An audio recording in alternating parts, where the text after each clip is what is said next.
संजय जी, उनके स्टार प्रचारक भी आ गए, अब तो मैनिफेस्टो का भी जिक्र हो रहा है। सर, कांग्रेस पार्टी कहां पर है सर? जी, कांग्रेस पार्टी लोगों के बीच है और हमेशा की तरह ही लोगों के हित की बात करती है। और एक बात आप समझिए, ये दोनों पार्टी एक दूसरे के ऊपर इल्जाम लगा रही है और ये हकीकत है। ना वो झूठ बोल रहे हैं, ना वो सच बोल रहे हैं। ना भारतीय जनता पार्टी ने 15 वर्ष में एमसीडी में कोई काम किया और ना ही आम आदमी पार्टी ने, जो दिल्ली की सरकार में वादे लेके आए थे। जहां तक आपत्ति का सवाल है, आपने ये कहा कि आप जो है एमसीडी की बात में विधानसभा की बात कीजिए, उस पर कांग्रेस पार्टी को आपत्ति नहीं है।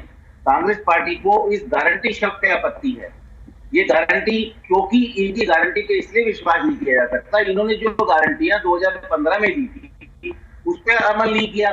आज ये जो गारंटी दे रहे हैं, माफ कीजिएगा जी, भ्रष्टाचार मुक्त की बात कर रहे हैं और इनके कितने मंत्रियों पर भ्रष्टाचार का आरोप है आप सबको पता है। वो कहने की बात नहीं है। अच्छा भी नहीं लगता कि अगर एक जनप्रतिनिधि जिसको इतने बड़े बहुमत से बनाया गया और उसको इतना बड़ा मंत्रालय दिए गए, इतने सारे पद दिए गए, वो आज बेल भी नहीं मिल पा रही उनको। ये बहुत दुखद बात है। दूसरी बात, जहां तक कूड़े के पहाड़ की बात है, भारतीय जनता पार्टी कोई बात नहीं करेगी कि कूड़े के पहाड़ क्यों बने और हम इसको कैसे घटाएंगे और 15 साल में हमने क्यों नहीं घटाए। लेकिन साथ ही साथ मैडम, ये भी तो प्रश्न है कि एनजीटी ने उन्हीं कूड़े के पहाड़ को लेके आम आदमी पार्टी के ऊपर भी जुर्माना लगाया 900 करोड़ रुपए का। तो वो जिम्मेवारी क्या केवल भारतीय जनता पार्टी ने तो मोस्ट करप्ट डिपार्टमेंट बना दिया, मोस्ट कोऑपरेटिव डिपार्टमेंट को 15 साल में, इसमें कोई शक नहीं है। और इससे बार बार इसको कहने से कोई फायदा नहीं, सबको पता है।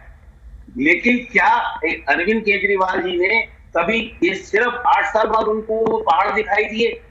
8 साल तक उनको कभी पहाड़ नहीं दिखाई दिए। कांग्रेस पार्टी कहाँ है सर? चले गए सर, कांग्रेस पार्टी कहाँ है? कांग्रेस पार्टी के साथ आप मुझे बताइए, पिछले 2.5 साल से जब से हमारा नेतृत्व जो है चौधरी अनिल कुमार जी के साथ है, के पास है, जब से हम सड़क पे हैं या नहीं है, कोरोना का काल हो, चाहे वो आबकारी नीति का विरोध हो, चाहे वो टीचर्स के परमानेंट करने की बात हो, कौन सा हमने विरोध नहीं किया। लेकिन अगर, माफ कीजिएगा, फिर आप कहेंगे कि बड़ा आसान होता है मीडिया के ऊपर इल्जाम लगाना। अगर मीडिया हमको कवरेज नहीं देती, जितना समय इन दोनों सत्ताधारी पार्टी को दिया जाता है, अगर उसी अनुपात में हमको भी दिया जाए, तो मेरे ख्याल से सबसे ज्यादा अगर सड़क पे किसी ने एक्टिविटी की तो कांग्रेस पार्टी ने की है। जहां तक प्रश्न है, मैं अपनी बात खत्म करूंगा। प्रश्न ये है कि ये बार बार ये कहते हैं कि हमको एमसीडी में एक दफा मौका दे दीजिए, आम आदमी पार्टी कहते हैं। माफ कीजिएगा जिंदर जी, रोज सुबह उठते ही तो एलजी साहब को गाली देनी शुरू कर देते हैं, अभद्र शब्दों का इस्तेमाल करते हैं कि दिल्ली में हमें काम नहीं करने दिया जाता, दिल्ली सरकार में हमें काम नहीं करने दिया जाता, हमारी ये योगा की फाइल हटका दी जाती है, हमारी ये फाइल हटका दी जाती है। अगर गलती से, जिसकी मुझे उम्मीद नहीं है, अगर दिल्ली की जनता ने किसी भ्रम में आके इनको चुन लिया और दोनों जगह इनकी सरकार हो गई, और दिल्ली क्योंकि केंद्र शासित प्रदेश है और एलजी साहब वहां होंगे, तो दिल्ली की क्या स्थिति होगी? सर, मैं आपके लिए एक सवाल छोड़ के जाती हूँ, सुनिए, मुझे ब्रेक लेना है।